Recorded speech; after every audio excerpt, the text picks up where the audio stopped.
Hey, my name is Stu Becker, and I'm an advocate of socialism for the 21st century. So, I wanted to read some articles about socialism and talking about the benefits of socialism, things like that. So, I wanted to talk about Vietnam, or read this article from the People's World about Vietnam and about how they're surviving the COVID-19 pandemic.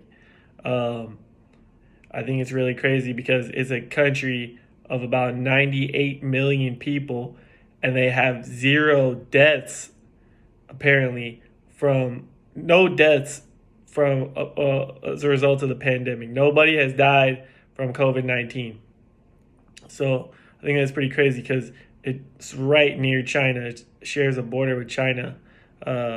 So let me just read this article. The article is called Surviving COVID-19 in Vietnam, the Safest Place in the World. It's written April 30th, 2020 by Amiad Horowitz. So this article, here we go. Hanoi, helicopters hovering over rice paddies, burning villages, and the sound of gunfire are the images many older Americans conjure when they hear the word Vietnam.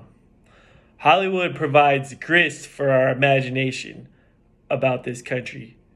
For younger people, if they think of Vietnam at all, their images are those of a poor developing country where elderly women, their non-la, the traditional conical hat, and bicycling through the countryside. As an American living in Vietnam, many friends and family in the United States have been worried about my safety during the global pandemic. I received calls and messages asking about the situation here.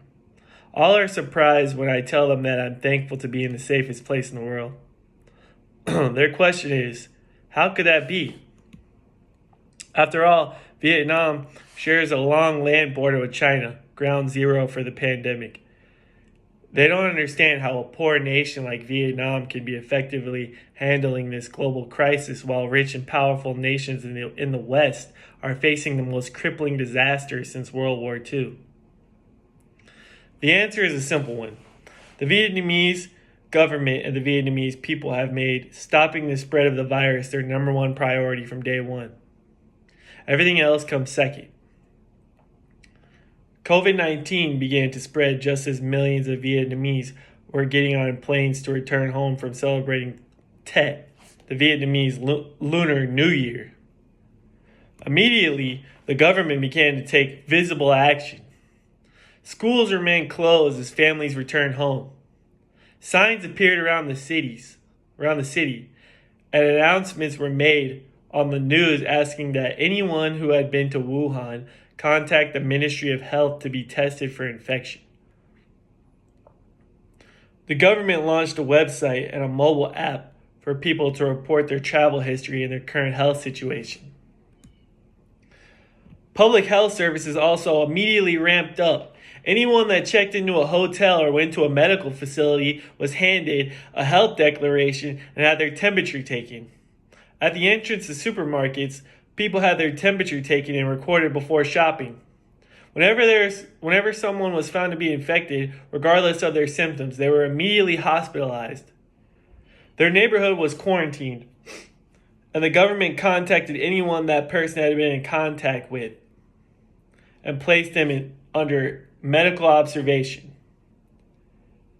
Notably, the medical expenses of all Vietnamese citizens were covered by the government, and anyone in quarantine was given fresh food daily for free. Free masks and hand sanitizer was available throughout the country. Citizens and businesses took their own steps to fight the spread of the virus. Corporations set up free supermarkets for the needy.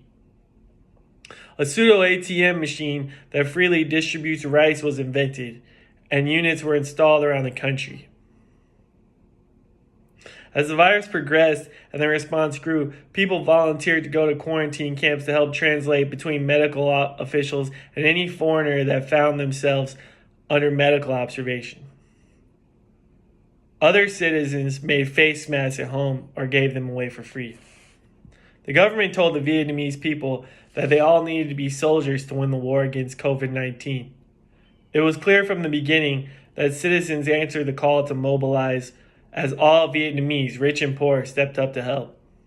By all measures, 3 months into the war, Vietnam has been among the most successful countries in the world, if not the most successful in the fight against COVID-19.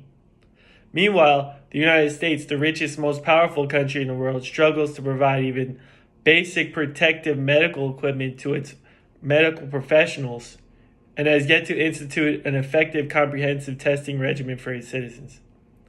As an American living in Vietnam, and I cannot help but notice this juxtaposition and its lessons.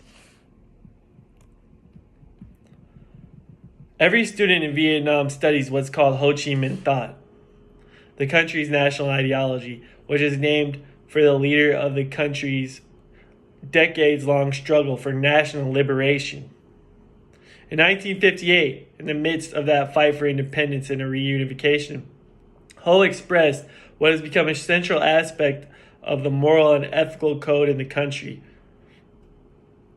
Quote, one must rely on the force of the collective, of society in all undertakings. More than ever, the individual cannot stand apart, but must join the collective, join society. For the good of society, individuals must be willing to make some sacrifices. It is this lesson that has made Vietnam particularly well suited to win the war against COVID-19. It is also this lesson that stands in direct contrast to everything we are taught in the United States. In the United States, the economy, a word usually used as a synonym for stock market, comes before all else. The individual comes second. This is why cable news stations are full of interviews with the rich and powerful saying that average people should be sent back to work even if it endangers their lives. The economy comes first. Powerful people like Dan Patrick, the Republican Lieutenant Governor of Texas, and celebrity Dr. Phil go on television and tell people that their individual freedom is being assaulted. Even more, they should be willing to die for the economy. Unfortunately, many people hear this message and it resonates. It reminds them of what they have always been told makes America great. America is great because it is rich, as its citizens are free because they have the freedom to work to make money for their bosses. Now the streets of many cities have seen a smattering of protesters risking illness and death, fighting against their own best interests and demanding to serve the powerful. This war is not over yet. Despite Vietnam's great success so far in stopping the spread of the virus and keeping the number of fatalities at zero, the government and the people know that they have to remain vigilant. Everyone is prepared to do what needs to be done to win. Meanwhile, in the United States, the population has suffered more deaths from the COVID-19 pandemic than American combat deaths in the Vietnam War, the war in Vietnam, or even World War I. If Americans choose to look around the world to see what can be done to end this pandemic, Vietnam and its people have set the example. I think that's really interesting because it just shows why we need socialism.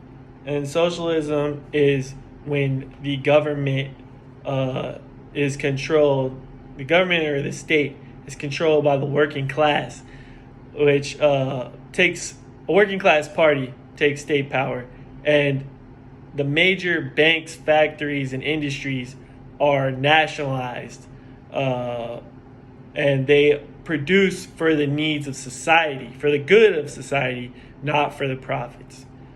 So that is the definition of socialism. When basically socialism, you think about it like this: it's when the government and society puts the needs of society before profits. Profits become second. There are small businesses allowed in socialism, as China does. They have a market sector, and I believe Vietnam has a market sector, and Cuba also has a market sector.